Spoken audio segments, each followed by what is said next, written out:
Well, hello everybody. This is the Real World Prepper. Thanks for joining me today. And I wanted to talk just a little bit about ways to prep for SHTF.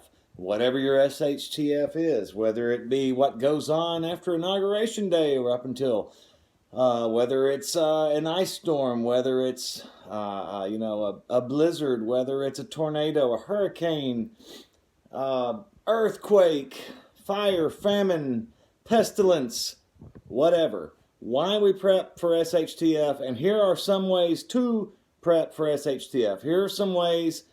So here's some things that I have done. I'm going to just show you a little bit of an update in some ways, and I want to show you something that I have been talking about. So check it out.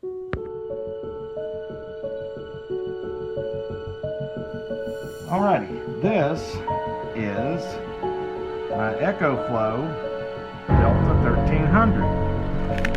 What this is, they call it a solar generator, but I guess it's more a solar power station. I don't know. You can charge this. It generates power. You can plug in here. You can switch to. You can switch for to use AC power. Here's where you can charge it, either from a wall plug, or this is for your solar panel adapters, because it is you can charge it with solar, which is pretty awesome. As you can see, we're 100% charged. We got 99 hours available. You see it's got your input, your output, shows you what's coming in as you charge it. I have mentioned this, and I plan on doing this the next sunny day that we have, that I have the time to do it. I'm going to actually run this and charge it and show you guys how it works, show you the input as it's going.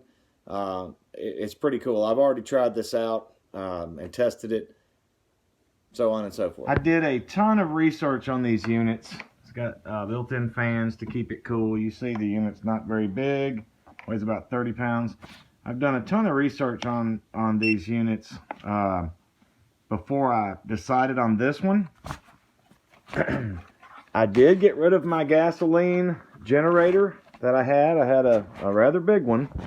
It was a 15,000 watt with a 22,000 surge.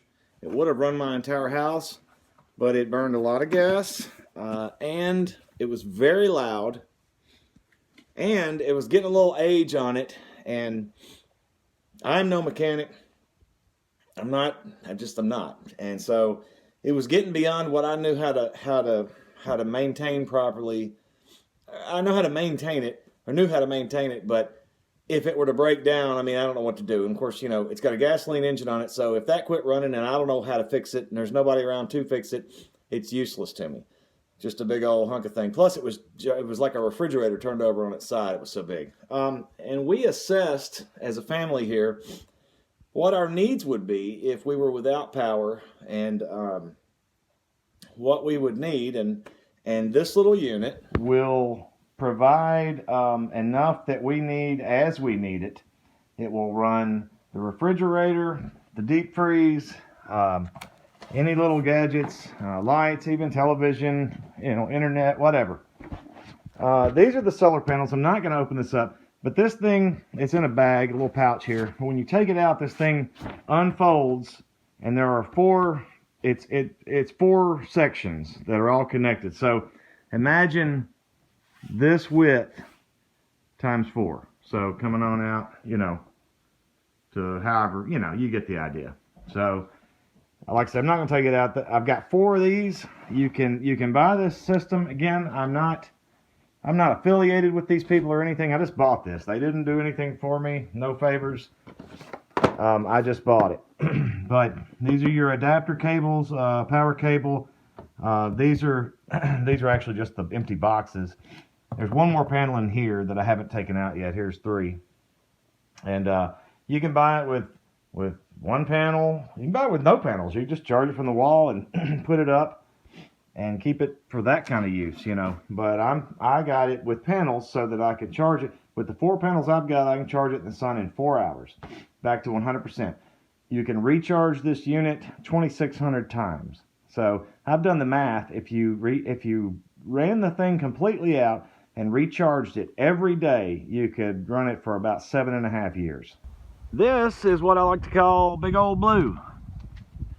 And Old Blue is my, I don't know, we'll call it a bug out vehicle. We'll call it a brush truck. We'll call it what you would use if your modern day vehicles and all of their electronics failed in, let's say, an EMP or a coronal mass ejection from the sun, or any type of electronic killing weapon that might be used, or, you know, accidental or otherwise. And with a few parts, a couple $100 worth, maybe an ignition coil, an electric fuel pump, cap and rotor points, maybe a battery, you know, as spares, this thing can be up and running when nothing else is, ideally. And so that's the idea behind that. So this is another thing that we have in our preps.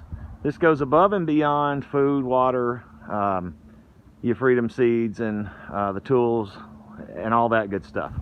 This is the small pond that is on my property. And if many of you have been following along, you know that this thing has been dry before.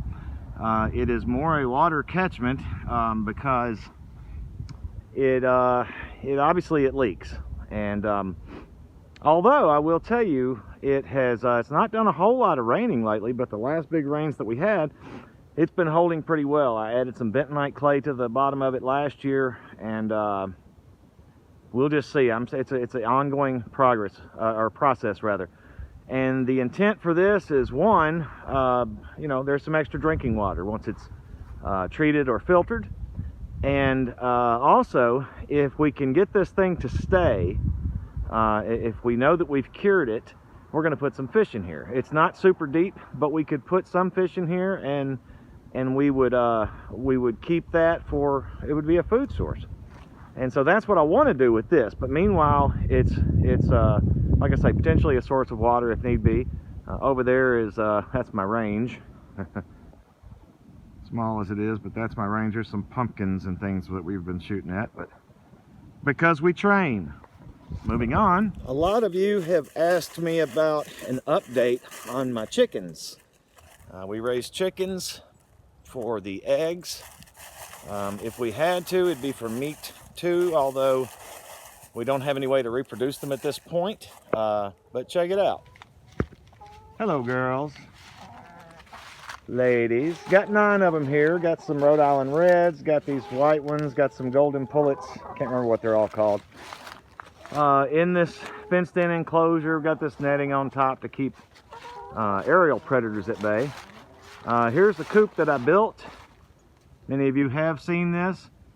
I did this very inexpensively. I used a bunch of scrap and wood that was given to me, and didn't have any plans, just kind of eyeballed it and built it. And then we built this one when we got some new chickens. We started off with 8. We lost 3 to predators, mainly because I forgot to close the door on that one night.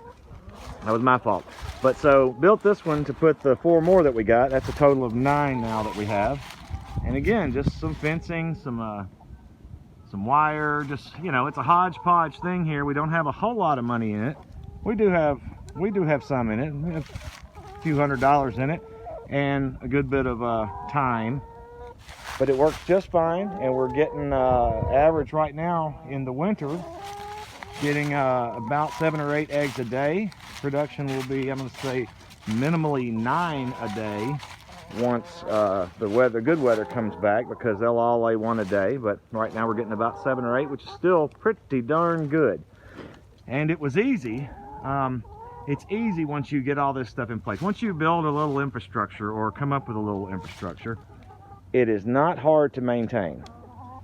Is it, girls? Not hard to maintain, you girls, at all, is it?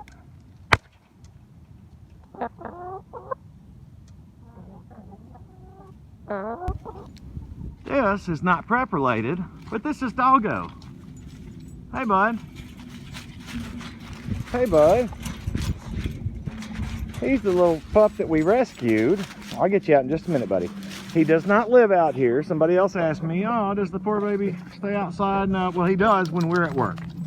And I just got home from work just a little bit ago, and I'm just now coming out here. I'm gonna tend to the chickens, get the eggs, get these girls put away for the night. Then I'm gonna get Doggo. He's gonna come back inside. He stays in with us when we're not here. He stays in this little run. It's a 10 by 10, 6 foot tall. And you see we built a little pallet dog house that I've got set up so that it's not inside the coop taking up space. It just adds a little more space for him. We built it out of pallets and scraps,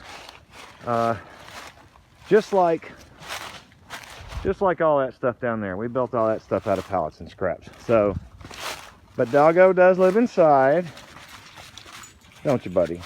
He lives inside with us. He sleeps in a crate at night in the living room where it's warm, and he does very good. And he's a good boy. We've enjoyed him. And little RWP just absolutely loves him. We all do. So this is not an all-inclusive list by any means.